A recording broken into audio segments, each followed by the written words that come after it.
they're looking to go play at the next level, and they're looking to grind. And if it's not easy. I'll never tell somebody that coming to Bridgton is easy, because it's not meant to be easy.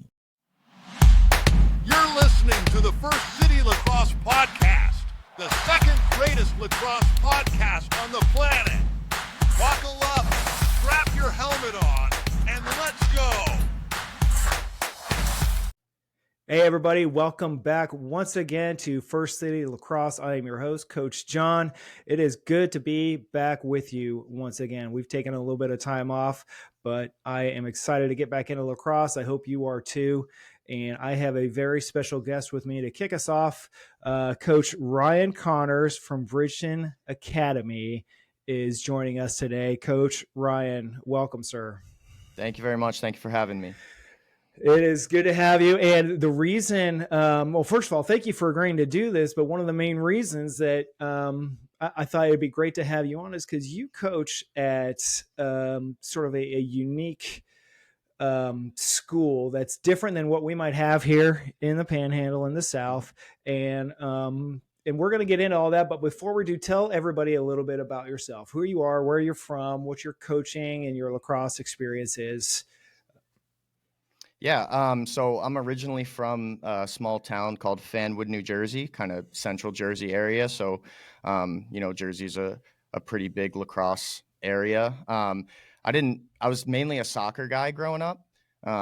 We didn't have lacrosse in my town at all. And then in about sixth grade, they started making a program, and they wanted to, poach all the athletic kids from other sports. So I picked up a stick. I thought it looked fun, and I'd been playing ever since. Played at Scotch Plains Fanwood in New Jersey under Coach Maselli. He was, kind of one of the first real lacrosse coaches that I had that wasn't just a parent. So that was great. And then I went off to Drew University, which is a small D3 in Madison, New Jersey. Played 4 years there, played soccer and lacrosse there. And then I wanted to get into coaching. It seemed like something that was good and a good way to stay around the game. So I ended up doing some recruiting right after college for Drew. And then I found myself down in Florida, actually in the Miami area at a school called Palmer Trinity. Coached down there for a year until COVID hit. And then I wanted to, move back up north and be closer to family. And as I was looking around for coaching jobs up here at some colleges, Coach Marshall, who's the head coach at Bridgton, he reached out and asked if I wanted to, be his assistant. And so I took that job, not really knowing anything about post-grad lacrosse or what it is. And then I was fortunate enough to get a full-time job after that. And I've been there 5 years, and I'm super happy. I love what I do. And I think, like you said, we're such a unique place. There really isn't any program like us in the whole country. So it's a really cool opportunity and something to be a part of. We'll talk a little bit more about that. Talk a little bit about that program and kind of what you guys offer, because as a postgraduate pre-college program, the academy itself is a little bit unique in that it's, probably designing students for, the next level, but also as a coach, you probably only get your players for a year or two. Mm-hmm. Is that accurate? Yeah. So we're basically recruiting a brand new team every year, which presents some challenges. It's an interesting time, especially right now in the summer when we're trying to, finalize our roster, still looking for the last few guys. So that's a bit of a challenge, but I enjoy that aspect. We're the only non-military all postgraduate school in the country. We have some 12th graders as well. So, our main focus is guys that have graduated high school and are doing a year in between college to, for a variety of different reasons. Some guys are, the ultimate goal is to get these student athletes recruited and get them off to, some really good programs all throughout the country. Some guys need a little bit more, academic help to get their grades up, to open more doors for themselves. Some guys are really good students and really good players, and they just come from areas that maybe they haven't gotten a ton of exposure before. So getting them up to the Northeast, where there's a big concentration of high level programs, that's something that we look to do. And then some guys just they haven't been independent much. They haven't lived on their own before. So we provide that opportunity for them to, get used to that before moving on to college. So there's a variety of different reasons why guys come to us. Like I said, we do have high school seniors as well. Mm-hmm. So, we do have some 2-year guys. We have a guy from New Jersey who played with us this year as a 12th grader, and he'll be back for his post grad year with us for this coming season. So, every now and then we do get a couple guys that understand what we do, but for the most part, it's a brand new team every single year. So, as a coach, it's a fun challenge because you get to adapt what you try to do. Some years we might be a midfield heavy offense. Some years we might be more attack based. And it really just depends on the personnel that we bring in any given year. So it's a fun challenge, and it always keeps you on your toes. Yeah. Now, so you said like you're kind of recruiting a new team every year. That seems like it would be a challenge because you have, who do you play? You're not really playing other high school teams, are you? Yeah, so Okay. we play kind of a variety of different teams. So, we'll play some college varsity, some college JV teams in the Mm-hmm. fall, and then we go to a lot of showcase tournaments as a group. So we'll play other club teams, and kind of the recruiting aspect of things. Mm-hmm. But when we get to the spring, we play against some of the other best prep schools in the Northeast. We play against nationally ranked competition. We play Taft in Connecticut this past year. Wow. We play Holderness, Phillips Exeter, Pingree, and then a bunch of other schools in the Northeast like Brewster, Proctor, New Hampton, Kimball Union. Just a lot of really, really talented programs that have really high level players throughout their program. So it's a Mm-hmm. really good experience for our guys to be able to play against high level D1 competition to see where they stack up. And some of our guys, they are that level, and it proves to them that they are that level and they are that good. And then for some guys who maybe come from a place where lacrosse isn't the biggest thing in the world, and they were the best player on their high school team, and they think they're a D1 caliber player, you get a chance to go against those actual D1 caliber players and see how you stack up. So it's a Mm-hmm. really good experience, and we play a ton of games from basically the day that they get on campus to the day they graduate. We're practicing almost every day. We're playing a ton of games, so it's a lot of lacrosse, probably more than our guys have played in 1 year before. But for the people that we're trying to get, the student athletes who are looking to go play at the next level, it's the best thing you can do is to just play a ton, and you have no choice but to get better when you're playing that much. Mm-hmm. Yeah. Do you ever get new players, or are you only pretty much putting experienced players, guys with a few years or maybe at least a year of experience on your rosters? And how big is your roster? How many guys you typically have? So we typically have somewhere between 20 and 25 around there. Yeah, that's You pretty know, average. Yeah, in the fall, it's a little less, because we have a lot of guys that come to play a bunch of different sports at Bridgton. Mm-hmm. So Mm-hmm. you might have some football guys that also play lacrosse, so they'll play football in the fall, and then once football season's over, they'll join us for the spring season. Same with hockey as well. We have a lot of Canadian guys that come down, so a lot of hockey Mm-hmm. and lacrosse guys that cross over. So yeah, in the spring, anywhere from 20 to 25, we think it's a pretty good number to be at, where it's not so crowded, where, because it's a 1-year program at the end of the day, you want to make sure that everybody gets a chance to play and gets a good experience out of it. But you also don't want to have to send the same guys out over and over again. So Yeah. we think it's a pretty good number. And we get guys with varying different levels of experience. We get the main point is we want guys who want to go play at the next level, who are looking to get recruited, whether that's at a place like Manhattan. We've sent a few guys there, a D1 program, or a smaller D3 where maybe the level isn't as high, but they still get a chance to play college lacrosse and be a college athlete and Mm-hmm. do all those things. So yeah, we have guys from various different skill levels all throughout. And it's cool to watch them mesh together, whether they've been playing for 10 years or it's their, second year with a stick in their hand. Now, I've talked to a ton of different college coaches and just a bunch of different college players, guys who came out of high school. And there's two consistent themes that they typically give me. And one is that the players will say they were not remotely prepared for the college experience in terms of like the physicality and the IQ of it.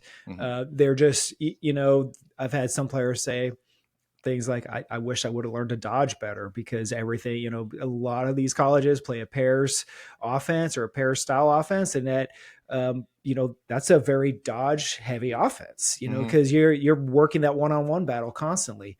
And I've also had a lot of players say they had no idea of all the different options and complexity, and that at the high school level, sometimes you just don't get that. And then coaches conversely have said, they've agreed with the physicality and the IQ part, but a lot of them, they say that the kids don't have the discipline in terms of, if you tell a player, hey, I need you to get 3 lifts in a week, that player is going to get 3 lifts in a week. But what you're really telling the player is you need to be in the gym a minimum of 3 times a week. Right. But 5 is better or 6 is better. So what kind of things are you doing there to help the post high school kid prepare for that level of playing in college? Are you seeing anything similar to that? Yeah, I think, we do kind of see that when guys come in for the first time.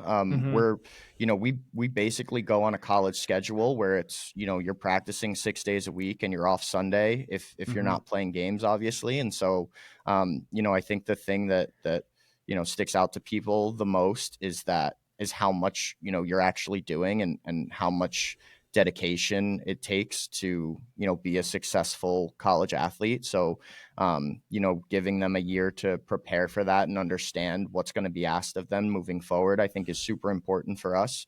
And, we give them that opportunity. And then we also have a full-time strength and conditioning coach on campus, and we have our own weight room. So, we'll lift depending on where we are in the season. Like if we're playing games, we'll lift 3 days a week. If we're in kind of the winter season where, we're not playing as much, maybe we're just playing some box lacrosse. We'll lift 4 days a week as a team, whether that be, before practice, after practice, or waking up at 6 a.m. and getting a lift in or going for a team run, just preparing them for that. And then, our strength and conditioning coach is also, he's basically in the weight room from, 6 a.m. until 5 p.m. Working with teams, but also being available for individual workouts as well. So, if a guy has a break during the day in terms of classes, he has a block or 2 off, he can send a text to Coach West and just be like, hey, I'm looking to get some extra work in, or will you be around? And Coach West is always there. He's always excited when guys are looking for extra work and want to get that one-on-one. So it does kind of teach them that it's something that I've heard from a lot of coaches, but if the only time that you're practicing or working out is when it's, the team required times, then you're just not doing enough. You're going to get passed by other people who just want it more. You have guys that go in there on their own constantly. That weight room is always full, not because there's teams working out every minute of every day, but you always have some guy that has a block off who's like, I want to be better than the other person, and so this is a really good place to learn those habits and to build those habits so that, when you are a college freshman, you're going to surprise a lot of coaches as soon as you walk through the doors, because you already have that sort of discipline and that sort of attitude towards it, which takes guys a really long way. It's why guys, are pretty successful early on in their career after they're leaving here. It's because, they went through those growing pains with us, so they don't have to do it at the next level. You only get 4 years to play in college. So, you don't want to waste a year or two having to learn all the ins and outs. We give them an opportunity to do that before they've even used up any eligibility at all. I'll tell you, there are hundreds of coaches right now silently applauding you because you said if you're only doing the minimum, you're only getting your reps in at practice, you're just not doing enough. And I can't think of a single coach who has created some sort of a practice or workout schedule and said, don't do anything more than this. Just do this. It's not realistic. If you ever want to play at that high level, that D1, D2, even D3 level for those real competitive D3 teams, you have to do more than the minimum. It's just the minimum is there to get everyone on the same page, give everybody the same baseline. If you want to perform, if you want to be recognized, if you want to be a leader, you have to do more than the minimum. It's just, there's no way around it. There's no elevator to the top. You have to take the stairs. Yep, absolutely. All right, let's back up just a little bit. So, as the coach, do you coach a specific position? Did you play a specific position growing up? What kind of things kind of led you to where you are, like in your own personal journey? Yeah. So I started playing in 6th grade, and it was just kind of play all over the place because none of us knew what was going on. We had Right. like 2 or 3 kids that had experience before because they played at the town over. Mm-hmm. And so other than that, it was just kind of, everybody is trying to figure out what they do. I've always gravitated toward the defensive side of the ball. I played basketball growing up, so that kind of footwork, really, really helped me develop. And then having the stick in your hand kind of makes things a little bit easier. And so I was always a defensive guy. I was never very talented offensively. That didn't help matters. I couldn't shoot the ball, so that was always a hang up of mine. So I started taking face-offs, in like 7th grade. And that was what I fell in love with, really. So throughout high school, I was a face-off guy and a D midi. And I loved that kind of gritty role. And then when I went off to college, I started my first year as a D midi. Things were going well. And then my sophomore season, our entire starting defense that year were nothing but seniors.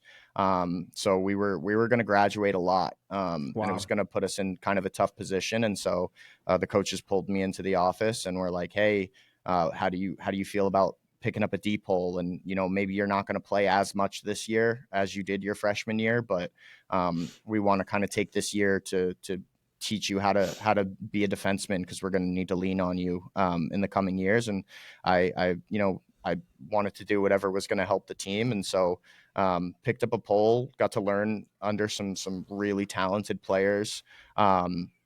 And I still got opportunities to get on the field my sophomore year as well, which was great. I wasn't just kind of buried on the bench. I would sub in if a guy was having a tough game. I was on our man down unit. And so, I still got to play a ton. And then my junior, senior year, I was a defenseman. And so I've always been a D guy. Here at Bridgton, I work with the defensemen, the face-off guys, and the goalies. Okay. I had a little stint of goalie in 7th and 8th grade, and then guys started shooting the ball a lot harder, and I was like, I don't think this is for me anymore. So, but yeah, I've been lucky enough to have a lot of experience with a lot of different positions, and I think that helps me coaching wise, because as a defenseman, you understand offense because you went against it every day. So you understand kind of patterns that you're looking for. And so, I feel really comfortable. Our head coach, Coach Marshall, he was also a defenseman in college. But he's a really good offensive mind. He does a really good job with our offense. And so, I throw my hat in the ring a few times, if I have something to say, and he's really good about listening to that. But I try and stick with my D guys and my face off guys and my goalies. I like the specialty kind of pieces of lacrosse. That's what I've gravitated towards. Without giving away any secrets, do you play a man defense? Do you play a zone defense primarily, or you just kind of like, you just roll with whatever you think is going to work best for that game? Yeah. I mean, we kind of float in and out of man and zone. We'll start in man, and we play a ton of man defense. And if we like our matchups a lot, we'll stick with it. We like going into a zone. We play, like college, we play shot clock rules. Okay. And so, that throws a whole different wrinkle into the defensive side of the ball. Mm-hmm. And so, we'll be in man, but if they, they miss a shot and they get back up and there's, 15, 20 seconds left on the shot clock, we'll throw a zone look in there kind of on the fly, Mm-hmm. just to, get the offense thinking a little bit. And a lot of times, they're not able to get into their sets quickly enough. So we do like Mm-hmm. to float back and forth between man and zone. And it really depends on the personnel that we have year in and year out. If we have guys that are really good team defense wise, maybe we'll Mm-hmm. play a little bit more zone. If we have a lot of really good cover guys, then maybe we stick a little bit more man. But we do like to float in between both of those. Yeah. I think that's smart. I think, a lot of people pick up a pole or they start playing defense because they think it's going to be easier than playing offense. They're like, oh, I don't have to learn the offensive sets. I don't have to learn to, I don't have to shoot or anything like that. And it's simply just not true. Mm-mm. The defense, not only do they have to understand all the different offensive sets, they have to be able to recognize it like in an instant, and they have to be able to adapt and adjust to it. And you'll see those strong defensive players. I know you've seen it too, where they'll see the offensive set change, and immediately they'll shift their defense into something different because they recognize like, hey, we need a pole up at the top, or we need an extra guy down low, or depending on the offensive set. And so the idea that picking up a pole and playing defense is easy is simply not true. And not only that, but one thing we tell our players, and you probably do too, is like everybody is playing offense. Even if we're playing defense, we're playing offense because we're trying to get the ball back to the other side of the field so we can score. Yeah. And if you're the guy with the ball, I don't care if you're the goalie, the pole, the D midi, or whoever, if you're the guy with the ball and you've got open space in front of you, you're going. It's just, you're on offense now. So, I love the fact that your guys are able to flow and kind of adjust that way. Real quick, I have skipped over these questions. I want to make sure we get the answers out there because, I get a lot of people asking, for all of our guests, like books, podcasts, things like that. So you got a favorite book, podcast, or anything that's kind of helped you, anything you listen to on a regular basis, or anything you read or that you encourage your players to follow up with? No, I mean, the thing that I do, and I think the thing that I tell guys the most is just like watch a ton of lacrosse at all different levels. It's a little bit easier for me now that we have, guys playing at a bunch of different college programs, at all different levels. So, I watch games because I want to watch our guys and I want to see how they're doing. But just watching games nonstop, seeing what other teams are doing, what's working for them, what isn't working for them. It helps a ton. I mean, even just like on Instagram, there are a couple drills that Coach Marshall and I have picked up just from, watching Instagram videos of what teams are doing. So I think just, nothing specific, but just watching the games and watching as much as you possibly can. You're absorbing so much information, even if you don't realize it. Yeah, man, you said it. That is solid gold right there. I say the same thing to my players. And what I tell my players, like I'm a smart guy. I am not smart enough to think that I'm smarter than any of those coaches at the higher level right now. So if I give you a drill and it's called the Team USA drill or the Notre Dame drill or the Buckeye drill or the Duke drill, where do you think I pulled that drill from? Yeah. All of these things, the names mean things. It's like if you go back and look, these are all the things that these players and coaches at the higher level are doing. So if it makes sense for them to do it, would it also not make sense for us to do it? Like, right.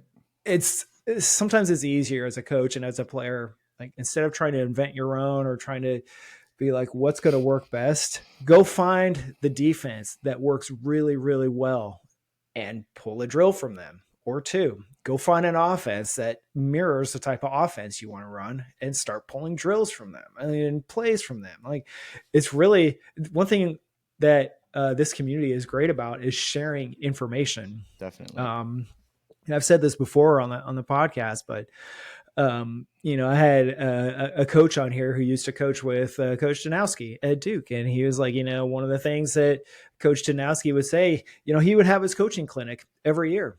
And he would share, and I actually went to his coaching clinic this year, and it was awesome.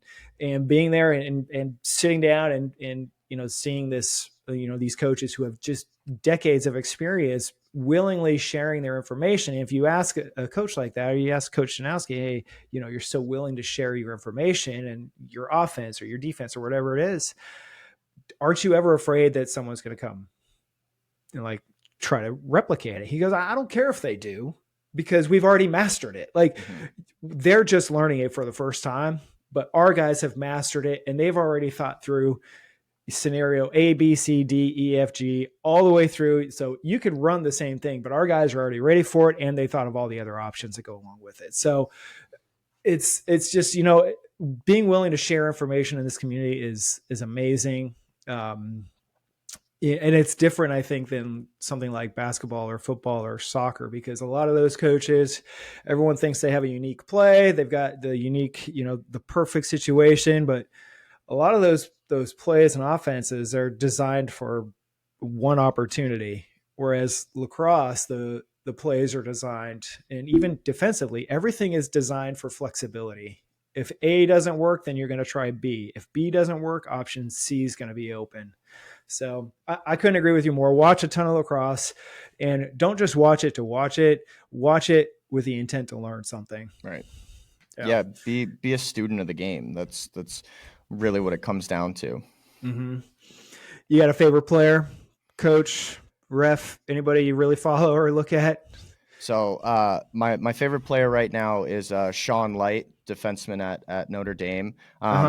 Funnily enough, I coached him. He's from my hometown. I coached him in basketball when he was in fourth grade at this rec league that we played at Awesome. our local church. And he was already bigger than everybody. And like some of these kids couldn't dribble. Some of them couldn't reach the rim at that age. And this kid already had a grown man jump shot. So wow. I knew he was going to be a special athlete. I didn't realize that it was going to be in lacrosse. And then when I was watching a Notre Dame game last year, his freshman year, and they were talking about this All-American defenseman from my hometown, and the name sounded familiar, and I rushed to Facebook and to double check that it was the same kid. So it's been really cool to watch him. And I really like the way that he plays, because he's not a very flashy defenseman. His numbers his freshman year in terms of like ground balls and caused turnovers, they were good, but like it wasn't like anything spectacular that you would normally see, but he was still an All-American. And I think that really speaks to how much people respected him as a true on-ball defender and a team D guy, whether he's on ball, off ball. He's making the right plays, and he's putting himself in really good positions. So, he was already that good as a freshman, as a sophomore. I'm super excited to see, where he ends up in the next 2 years as well. Yeah, that'd be cool to follow him and kind of watch his journey as well. I know for me, if someone asked me that question, I would be like, my favorite players are always going to be my own kids. Like my boys, they play for Northwest Nazarene up in Idaho. It was MCLA team. They're pretty good. They lost in the MCLA national tournament in the quarterfinals, but just seeing them play and knowing where they came from to where they ended up already. And fortunately, it's kind of cool. Both are playing on the same team, which is great to see. That's awesome. Yeah. And that team is going Division II next year, so they'll be nice. They'll be playing a few tougher teams, but they're pretty good. So we'll see how it goes. They got a couple All-Americans, MCLA on their team, so it'll be fun to watch, and I'll be excited to go to their games. And hopefully, if they make it into the D2 tourney, it'll be up in it'll be up in your neck of the woods, probably. Yeah. Up in the Northeast. So.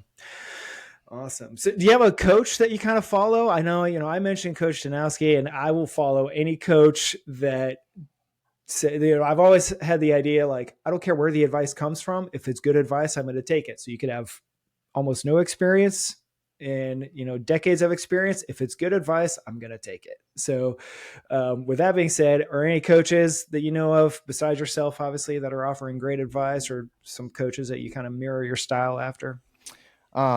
Yeah, I mean, I'm still in contact with a lot of the coaches that I've had in the past. Mm-hmm. Coach Maselli, my high school coach at Scotch Plains, he's done a phenomenal job with that program. He built it from the ground up, and now they're a top 20 program in the state of New Jersey, which is, I'm biased, but it's one of the best states in terms of lacrosse for sure. Yeah. And so I'm still in contact with him. My second coach in college, Coach Sage, he's now at Manhattan. So him and I are in pretty good communication as well. He's a guy that I've leaned on. He gave me my first opportunity in terms of recruiting, and as soon as I graduated from Drew, I didn't really know what I wanted to do, but I wanted to stay around the game. And I just asked if he needed any help with the recruiting side, and he kind of taught me the ins and outs. He brought me to events with him. He got me opportunities at a bunch of different camps. So he's been an integral part of my coaching career. And then my first coach in college, Coach Tom Lianos, unfortunately we lost him a few months ago. But he Sorry to hear was, that. yeah, thank you. He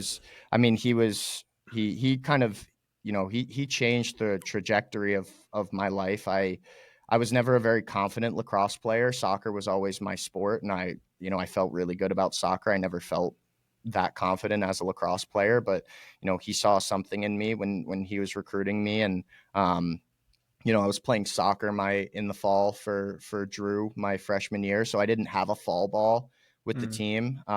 So I was getting there in the spring, and I was brand new to everybody.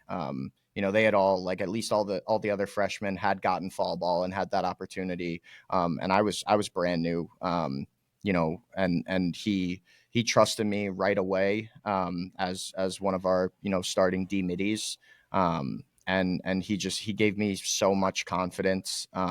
He's a legend in the Northeast lacrosse world, and yeah, he was a big part of why I'm coaching now. He was not just a great coach, but he was a great person overall. Nobody ever had a bad thing to say about him. And so I try and model my style after him. He knew when guys needed an arm around the shoulder. And he also knew when guys needed a little bit of a thorn in the side. He meshed those two things really, really well. And it's something that I try and do. I try and read our players and try and figure out, what works best for them as a motivator. And what they need at a certain period of time. And yeah, I thank Coach T for giving me those skills that I use now. Yeah. There's something unique about the coaching position that, and that obviously that, your coaches figured out. But as a coach, we're not these players' parents. We're not their teacher. We're not their buddy. We're not necessarily their friend. And so we're in a very unique position where the role is totally different. And I'll tell the players, hey, when you're here, I'm not your friend. I'm not your buddy. I'm not your parent. I am here to coach you, and we have a standard, and you're going to maintain it. And if you don't hold the standard, I'm going to let you know. And conversely, if I'm not holding up the standards, you need to let me know, because this relationship, it's about respect, respect for ourselves, respect for our program, and respect for the standards. So, I think it's a great position to be in, because sometimes these players will,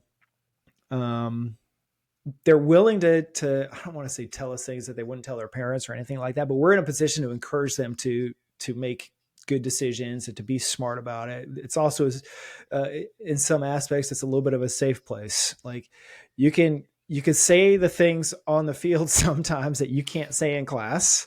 You can say the things to your teammates in front of your coaches that you maybe could not say to your parents. Sometimes it's not necessarily a bad thing. It's just different things. And we're gonna as coaches, we have the ability to shut that down if it's bad, and be like, hey, that doesn't meet our standards, that language doesn't meet our standards, or that behavior doesn't meet our standards. And we can help parents in that way, we can help the school in that way, but also it's just like, you have a bigger purpose. You are, every time you put that jersey on, you're representing the school, you're representing your family, you're representing us. Like, we are not going to let you ruin any of those. So yeah, I think those are great things. I appreciate what you shared about your coaches, and I really like what you said also about, he knew when to put an arm around you and when to be a thorn in your side. That's, again, such a unique position as a coach. Is there anything that have, other than that kind of thing, that have helped develop you? You said you weren't a very confident lacrosse player, but how have you used that experience to become a confident lacrosse coach? Yeah, I think I think my biggest attribute as a player, I was never the most athletic guy in the world. I Mm-hmm. wasn't the defenseman that was gonna, go out and press out and try and take the ball away. But my biggest attribute has always kind of been my IQ. I feel Mm-hmm. like I read the game really well. I would put myself in really good positions to, help my teammates, whether it's, sliding, rotating, being in the passing lanes, just all those kind of little things. Mm-hmm. And so I think that's translated into coaching for me. The IQ part and the reading the game has always been my, the biggest thing for me. So I feel like I Mm-hmm. can teach it really well. I know what has to be done. I don't know if I could always execute it at that time, but I know the right places to be in, and I know, how you're supposed to work and communicate. And so Mm-hmm. I think that's led me into, probably a better coaching career than a playing career. And that helps translate when you're trying to coach other players who may not have the same experience, because, like you said, you played soccer, you played a lot of soccer, you're pretty confident there, and then you also played basketball, correct? Yeah. So you understand, especially, I find that the guys that play basketball in particular, they're really good at, like you said, standing in the passing lane or just being in the right place at the right time. So being able to translate that as a coach, knowing that the player may not have that same experience as you, is critical. I think that's awesome. Yeah, and I think, we get a lot of really talented and really athletic guys. And Mm-hmm. so, it's nice to have guys that are, way better than I was as a player. Mm-hmm. Oh yeah. And, maybe they don't know the ins and outs as much, but that part's easy to teach. You Mm-hmm. can't really teach that sort of athleticism. And Yeah. so, it's a nice combination of, having those kind of guys, and then also being able to, teach them the IQ part of the game as well. Mm-hmm. Yeah. Awesome. So what can we expect from your boys at Bridgton? You have a girls team also, or just a boys team? No, we're an all boys school. Okay, gotcha. All boys, post grad and seniors. So what can we expect from your boys this year? And you're already done with the school year, right? Yeah, we graduate pretty early. We're on kind of a Mm-hmm. college schedule, so we graduated Mm-hmm. May 3rd. Mm-hmm. So we're looking into our next group. We start all over again in the fall. So that might be a better question to ask, after a couple practices in the fall, when we Right. when we get a chance to get everybody together and see what we Mm-hmm. have. But I think our standards every year as a program are always going to be the same. We expect our guys to work hard, on the field, in the classroom, in the weight room, whatever the case may be. Mm-hmm. We expect them to work hard and to be disciplined. We like our guys to be creative. We're not a program that's like, oh, you need to do like no behind the backs or no fancy stuff. We Mm-hmm. want our guys to be creative and have some fun, because that's what Mm-hmm. lacrosse is. It's a creative game. The best players are the ones that can kind of freelance and do their own things. Obviously, Mm-hmm. we have systems that we put in place, and they kind of give us a baseline of what to do. But we keep that dialogue pretty open with our players of like, hey, what are you seeing right now? Like, Mm-hmm. what looks good out there for you right now? Like, what do you guys want to run? Mm-hmm. And so we want to make sure that that, you know, they're following our systems, but they're also feeling comfortable and confident enough where they can go out and be like, hey, I like this matchup. I'm just going to have everybody clear out. I'm going to do my thing for a second. Yeah. And so, yeah, we always have really, really talented guys coming in. We have some Canadian guys that come down that maybe haven't played the most field lacrosse. And that's kind of why they're coming to us, is to try and get that exposure and get more, more field lacrosse Because under, they've been playing mostly box. yeah. A Yeah. lot of, a lot of those Canadian guys, they're playing box like when they start Yeah. walking. And Yeah. Their short game's probably really good. oh yeah. Yeah. I mean, it really is. I mean, they're both called lacrosse, but they really are just completely different sports. Things that work outside don't always work inside, and vice versa. Yep. But the stick skills are always there. They're always super, super talented guys. They just, they need a little bit of, they're a little rough around the edges in terms of the outdoor game. And so that's something that we try to develop. But, we're always going to have a gritty group that is willing to work hard and, chase down ground balls, and is definitely going to be having a lot of fun. So do you spend the summer recruiting, or do you kind of already have guys set? You got a little list of guys ready to go? Yeah, so we have a pretty good roster ready for this next season. I spend all of my summer basically recruiting kind of for the next year. So we just posted something on our Instagram page of kind of my recruiting schedule for this season. I'll be, I'm going all over the place. I'll be in Canada next week. I'm going to California, Indiana. I'm going to Texas, Pennsylvania, New York, all throughout New England. So we spend a lot of time recruiting in the summers. And I think, you can send all the emails that you want and send all the texts that you want, but I don't think anything really hits home more than, being able to look somebody in the eye and shake their hand and talk to them about what you appreciate about their game. And I think that really resonates with the guys that we talk to. And so, I try and get to as many events as I possibly can. Coach Marshall will be going to a bunch of events as well. So, I think combined we're somewhere over like 20 plus events that we're covering throughout the summer, like June through July. So, it's a busy time for sure. I kind of live in airports for the next month. But it's a lot of fun, and I can't complain. Part of my job is to go and watch lacrosse for, every weekend for months at a time. So it's the best thing I could have asked for. Okay. So you brought up a really good point. A lot of the players, since a lot of our audience could be high school players or their parents, as a coach, and especially a coach who's coaching post high school, basically, what would you tell a player or parent who's trying to play at that next level? Like, how would you tell them to initiate contact with that coach?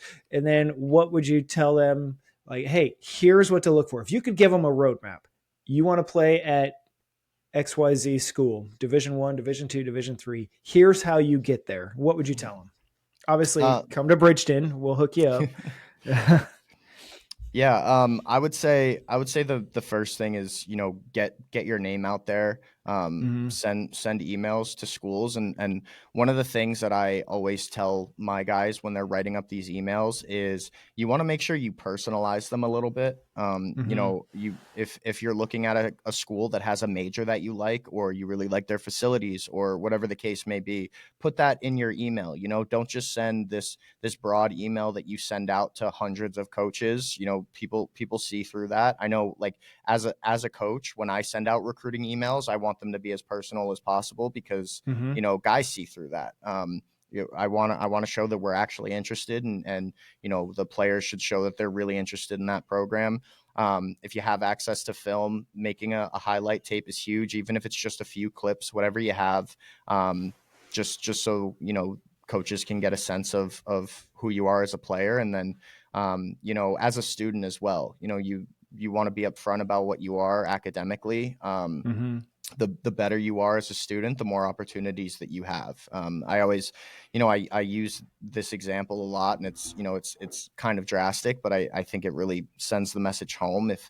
if you're a high level lacrosse player and you want to go play at Cornell, but you don't have Cornell level grades, then you're not going to play lacrosse at Cornell because you can't get into the school. Right. So athletics only takes you so far. The thing that's really going to, get you into schools and get you the most scholarship money is your academics. Yeah. And so that be upfront with that. And if you're a good student, make sure you tell them about it. And if you're not the greatest student, like you want to be upfront, but you also want to let them know what you're doing to work on that. And then just, try and tell them where you're going to be, try and figure out where, what they're doing in terms of recruiting, where they're going to be at. Just get eyes on yourself. Just show, and when you do get eyes on yourself, make sure you're taking advantage of that opportunity and you're showing what you have. I think that's super important. It's just, show the coaches what you got, show them your best self. And, a lot of times as a coach, we don't care when we're recruiting, we don't care what the score of the game is. We don't care if we want to see you make plays, but we also want to see what happens when maybe you don't make a good play. If you turn the ball over, are you somebody who's pointing fingers at somebody else, or you're putting your head down and you're moping about it, or are you fighting to go get it back? Those little things really go a long way. And I think, it gets talked about and people sometimes kind of brush it off, but it really is, it is the truth. People want to see what you're doing, how you react with adversity and how you react when things aren't going your way, just as much as, wanting to see the good plays that you're making. I talked to a college girls coach, and she said one of the things she likes to see is, first of all, if you send video, like a highlight reel, she almost never watches it. She wants to watch the whole game because she wants to see those things. And I've talked to another coach who said that he wants to see the 30 seconds before the highlight and the 30 seconds after. The 30 seconds before, because he wants to see how that play developed. Were you in the right place at the right time? Did you pick up a loose ball and just kind of shove it in? Like, how did you get there? And then the 30 seconds after the play, whether or not, the bang bang play happened, he wants to see how you reacted as a player after that. You had the opportunity to shoot and you missed. Did you chase the ground ball because it hit pipe? Did you run after it because it went behind the goal? Did the goalie catch it? Did you immediately go into your ride? Or did you just stand there with your stick down, staring at the ground? Like, he wants to know, because they can teach, and you know this as a coach, you can teach accuracy in shooting. You can teach ground balls. You could teach cradling. You could teach passing. You can't teach attitude a lot of times. You can't teach behavior. It's much harder to coach a player who's doesn't want to be coached. I mean, if you don't want to be coached, you're not going to be coached. It's that simple. Yep. But if you want to be coached and you're just not good at ground balls, well, we can fix that. Right? There's no substitute for experience. Let's go get 1,000 reps in. Yep. So there was another a girls coach I saw. I actually went to watch one of my former players play in college, and I was while the boys team was warming up, I saw the girls, and the girls team was hitting the wall, and they were there for a long time, including the goalie. Everybody's hitting the wall.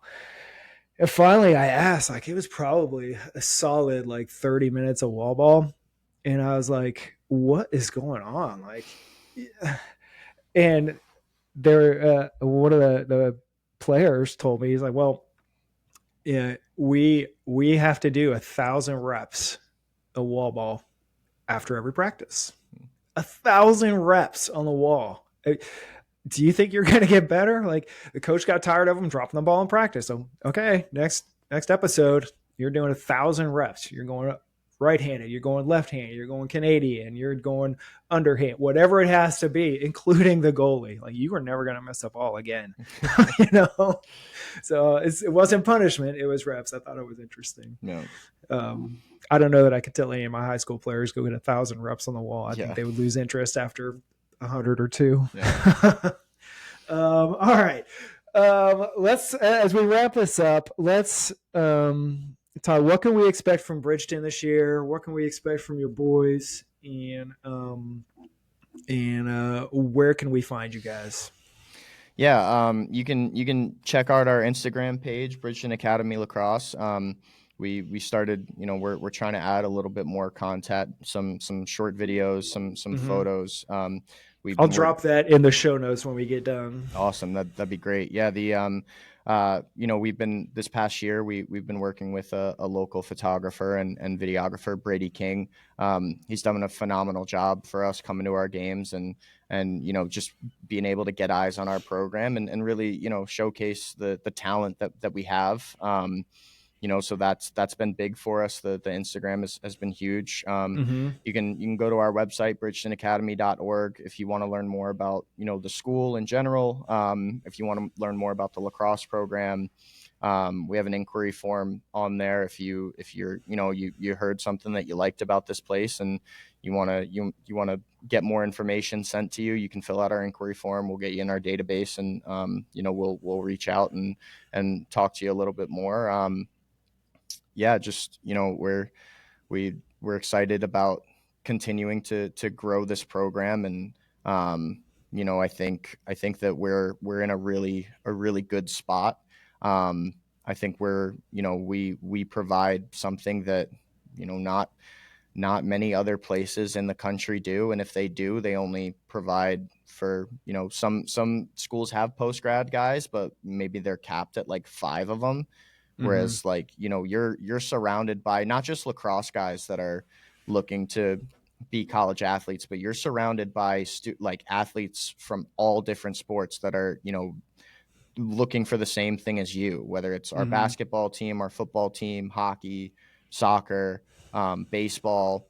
We have guys coming from all over the country that play a ton of different sports that are, they are like-minded individuals. They're looking to go play at the next level, and they're looking to grind and if it's not easy. I'll never tell somebody that coming to Bridgeton is easy, because it's not meant to be easy. if Nope. if it was if it was meant to be easy, everybody would do it and everybody would be college athletes. And but the fact is, there's a lot of guys that are, really talented that don't go and play in college or don't make it in college because they don't embrace the grind. Mm-hmm. And that's what we're all about here. Is, it's gonna be fun, it's gonna be challenging, it's gonna be a grind. But when guys look back on their year at Bridgeton, um, we want them to we our slogan is the year that makes a difference. And we think that, that really hits home for a lot of people. It is the year that